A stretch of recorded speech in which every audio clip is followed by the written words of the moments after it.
नमस्कार, welcome to एस्ट्रोएंगल। आज का जो हमारा टॉपिक है उस टॉपिक का नाम है मसनूई सूर्य, आर्टिफिशियल सन। तो सूर्य किन दो ग्रहों की युति से बनता है? सूर्य बुध और शुक्र की युति से आर्टिफिशियल सूर्य बनता है। इस सूर्य से हमें क्या लाभ है? ये सूर्य हमें आधी सरकारी नौकरी देते हैं। आधी सरकारी नौकरी से क्या मतलब? आपकी सरकारी नौकरी हो या ना हो ये निश्चित नहीं है, लेकिन आपका सरकार से पैसा निश्चित है। आपको सरकार से किसी ना किसी वे में पैसा अर्न करेंगे। ये बुध और शुक्र की युति में अक्सर पाया गया।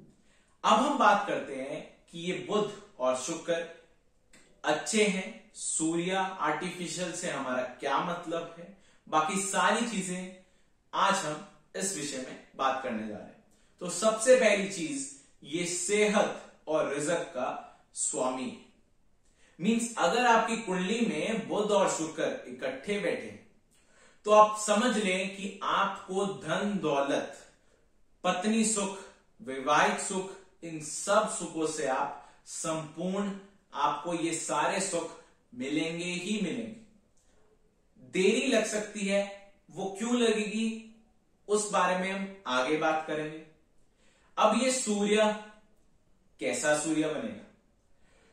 बुध जो है वो सूर्य का शिष्य है।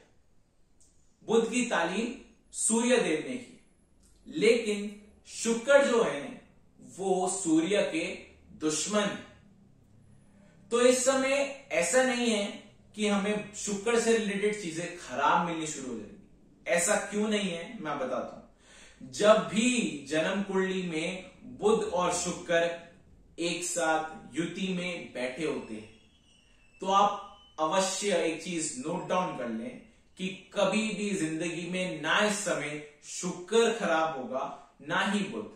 ये दोनों इस समय में उच्च अवस्था में स्थित हो जाते हैं। ये चीज अवश्य ध्यान रखें, क्योंकि बुध का प्रिय मित्र शुक्र है और शुक्र का प्रिय मित्र बुध है। लेकिन इस समय में इनको किसी ना किसी तरह मंगल या सूर्य का साथ कहीं से भी मिल गया तो इनकी दोस्ती में दुश्मनी आ जाती है।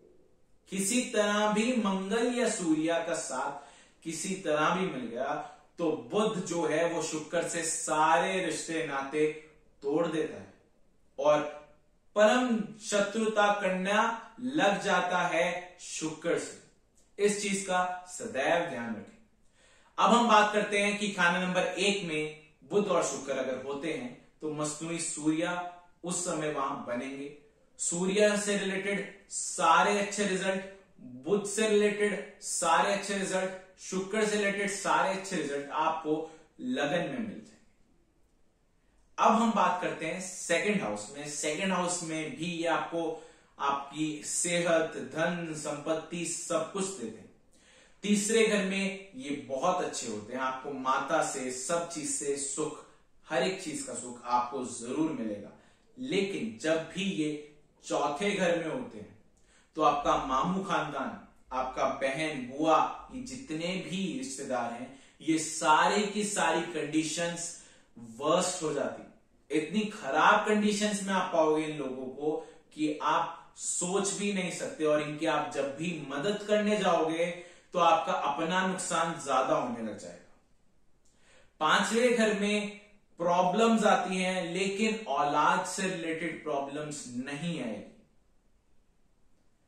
छठे घर में भी प्रॉब्लम्स आएंगी।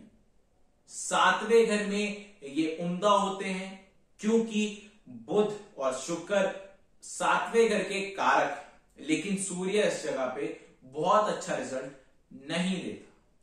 अब क्या होता है, ऐसा व्यक्ति अगर सरकारी नौकरी करे तो वो हमेशा अशुभ परिणाम बुध और शुक्र के पाएगा ही पाएगा, क्योंकि इस समय मसनूई सूर्य सातवें घर में बिल्कुल अच्छा परिणाम नहीं देता। आठवें घर में एक कहावत है, एक अंधा दूसरा कोढ़ी, तो वो बिल्कुल सही सिचुएशन 8वें घर पे लागू होती है।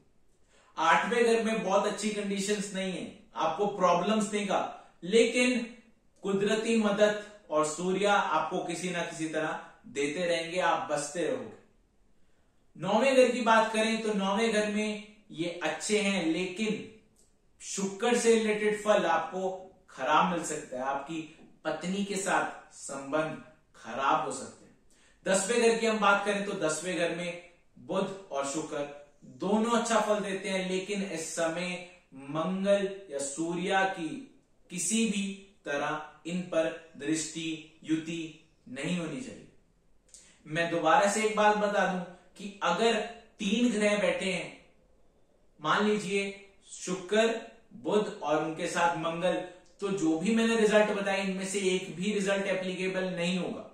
ये मैं रिजल्ट वो ही बता रहा हूं कि अगर आपके इन 1 से 10वें घर तक अगर सिर्फ किसी घर में बुध और शुक्र ही बैठे। 11वें घर की बात करते हैं तो सिर्फ 11वां घर ही है जहां बुध भी अपना अलग से फल देगा और शुक्र भी अपना अलग से फल देगा और आपके प्रिय संबंधित लोगों से आपसे दूरियां बनवा देगा। ये बुध और शुक्र 11वें घर में करते हैं। अब हम 7वें घर से 12वें घर के बीच की बात करते हैं, क्योंकि 7वें घर से 12वें घर के बीच में जब भी बुध आ जाता है तो आपको तरक्की 34 साल के बाद ही देता है, या मैं यूं कह दूं कि आपके विवाह के बाद ही आपको ये सारे सुख की प्राप्ति होगी। और अगर अशुभ है तो वो अशुभ परिणाम भी आपको कहीं ना कहीं 30 वर्ष के बाद ही मिलेंगे। अब हम 12वें घर की बात करते हैं। 12वां घर बहुत ही खराब अवस्था है। यहां शुक्र हर लिहाज से खराब हो जाता है, बुध हर लिहाज से खराब हो जाता है, क्योंकि इस जगह पे राहु का घर है ये, और बृहस्पति उस घर के मालिक हैं। इस समय इस जगह पर बुध और शुक्र दोनों ही खराब हो जाते हैं। मैंने शायद आपको पहले भी बताया था, 12वें घर में बुध अगर आ जाए तो बुध राशिफल का होता है। यहां बुध का उपाय करना जरूरी है।